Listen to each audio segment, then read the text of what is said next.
Bueno, pues tienes que utilizar un fármaco. Nosotros recomendamos la procainamida intravenosa. Es verdad que es un fármaco poco utilizado.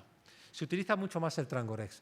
Y lo cierto es que tampoco se puede poner una pica en Flandes de decir el Trangorex es un veneno. No, porque si fuera tan veneno la gente tampoco es tonta y no lo utilizaría tanto. Pero probablemente sea mejor la procainamida. De todas formas, para que veáis la actualidad de estos datos, se está haciendo ahora mismo un estudio comparando en las taquicardias ventriculares qué es mejor, si la amiodarona intravenosa o la procainamida intravenosa. ¿Qué hacemos si no se quita con procainamida o con amiodarona? Choque eléctrico. Y estos enfermos tienen que ser estudiados desde el punto de vista cardiológico y prácticamente todos van a tener que llevar luego un desfibrilador.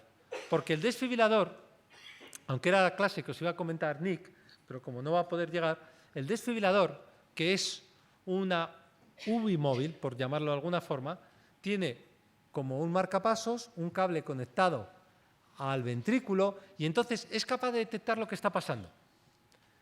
Pero si el marcapasos, en este caso el desfibrilador, detecta una taquicardia ventricular, claro, no es como un marcapasos que solo hace un estímulo cuando no detecta nada. Es que aquí él es proactivo. Y lo que va a hacer va a ser dar trenes eléctricos que milagrosamente, esto hasta que uno no lo ve, no se lo cree, quitan la mayor parte de las taquicardias ventriculares. Es decir, si yo me voy a esta taquicardia ventricular, yo le pongo el cable del desfibrilador que dé un trenecito de ta, ta, ta, ta, ta, ta, más rápido que la taquicardia y tengo 90% de probabilidades de que la taquicardia se quite. Y el enfermo que lleva el desfibrilador lo único que ha notado es que, uy, parece como que se me va la cabeza. Ah, no, ya estoy bien. Eso es todo lo que nota.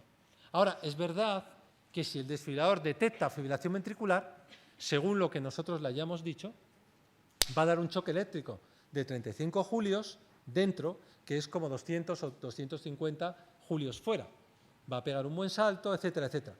¿Cuál es el problema? El problema es que, si os acordáis, me lo comentaba María el otro día, cuando vimos el electro, ¿os acordáis de un enfermo que tenía un marcapasos que era el que se afeitaba con la maquinilla y que se veía una interferencia que inhibía el marcapasos?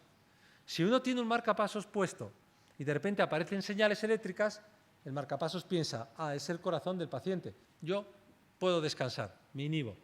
Pero si lo que tiene es un desfibrilador, entonces lo que dice es, oye, que está fibrilando.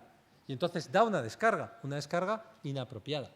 Por eso los enfermos que tienen un desfibrilador preguntan con mucho más frecuencia lo de, ¿y puede usar el microondas? ¿Puede usar el microondas? Pero es verdad que el microondas no les da problemas. Pero sí puede haber cosas, la litotricia, los bisturís eléctricos, etcétera, que si producen interferencias pueden hacer pensar que el desfibrilador se piense que es una arritmia ventricular y descarga. Pero bueno, hemos comentado y yo creo que ha quedado muy claro cómo se diagnostican las taquicardias ventriculares. Taquicardia regular, QRS ancho, taquicardia ventricular. Siempre, siempre. Y esto nos lo tenemos que meter en la cabeza. Si luego supraventricular, fenomenal. Pero os van a decir, oye, ¿no os han hablado de nada más? ¿No os han dicho lo de la disociación auriculoventricular? Pues sí, ya lo hemos comentado varias veces a lo largo del curso. Incluso podemos hablar de las capturas y las fusiones, que se preguntaba en el MIR. ¿Qué es patrón mnemónico de taquicardia ventricular? Y tenías que contestar disociación auriculoventricular, capturas y fusiones. ¿Qué son realmente las capturas y las fusiones? Bueno, las capturas y las fusiones no son más que en el seno de una taquicardia ventricular, como veis en el panel de la derecha, QRS que de repente son más estrechos. ¿Y por qué pasa esto? ¿Por qué se produce una captura o una fusión? Bueno, pues nos vamos a ir, a ver si puedo, despacito, a la taquicardia ventricular, que es esta. Entonces, si nosotros vemos la taquicardia ventricular, vemos que están teniendo QRS anchos, porque está en todo momento dominando la arritmia ventricular. El latido ventricular es más rápido que el auricular. Ahora, de repente, puede coincidir que cuando esto está así, haya bajado un ventricular y entonces un auricular, active parte del ventrículo. Y entonces son dos frentes, el frente que viene de arriba y que ha coincidido, que ha pasado y me activa esta parte del corazón, más el frente de la taquicardia ventricular. Entonces, al activarse ya desde dos puntos, ¿el QRS qué será? ¿Más ancho o más estrecho? Más estrecho, ya tenemos la fusión.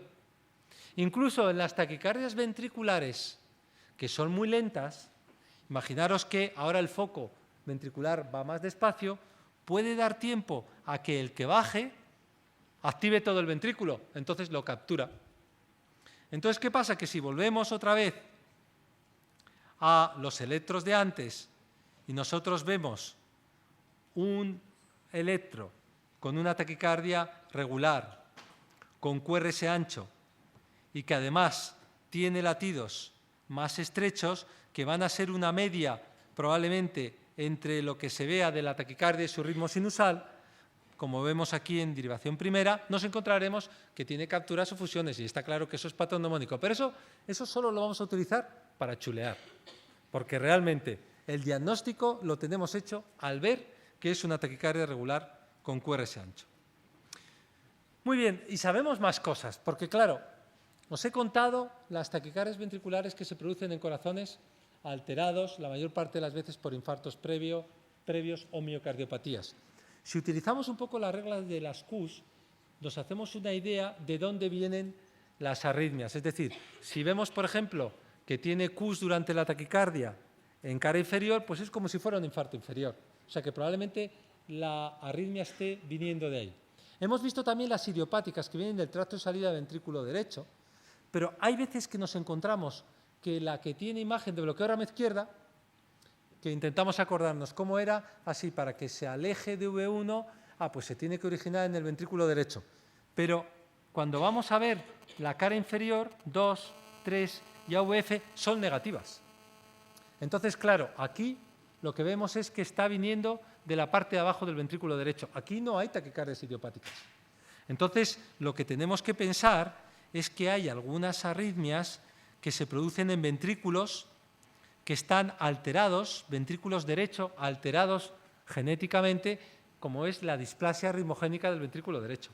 Entonces, si nosotros vemos un paciente que tiene una taquicardia ventricular que viene de la parte inferior del ventrículo derecho, o aunque venga de la parte superior, una de las cosas que iremos a diagnosticar, y ya lo veremos seguramente mañana o si no pasado mañana, cuando hagamos un poco el compendio de lo que ha sido el curso, veremos cómo podemos identificar este tipo de patología. Queda, por último, para hablar las taquicardias polimórficas. Las taquicardias, hemos dicho hasta ahora que pueden ser no sostenidas y sostenidas, pero habéis visto que eran siempre de la misma forma, excepto las capturas y las fusiones, eran de la misma forma los QRS, son monomorfas, taquicardias ventriculares monomorfas. Uno puede tener, si ha tenido un infarto grande, varios tipos, pero todas con el mismo QRS. Es decir, puede cambiar el QRS, pero de un episodio a otro, no en la misma taquicardia. En cambio, hay veces que las taquicardias son polimórficas. Y esto, desde el punto de vista del corazón, no nos gusta nada. Porque aquí lo que suele jugar un papel importante es el Purkinje, y el Purkinje ya hemos hablado desde el primer día que es un traidor. Para los bloqueos es un traidor. Y para las arritmias ventriculares es bastante traidor, porque aquí va a jugar un papel importante y lo sabremos en los próximos años en patologías como el QT largo, las taquicardias ventriculares catecolaminérgicas, estas arritmias que pueden tener los deportistas y que a veces les producen síncope o muerte súbita. Entonces, este tipo de arritmias es mucho más feo.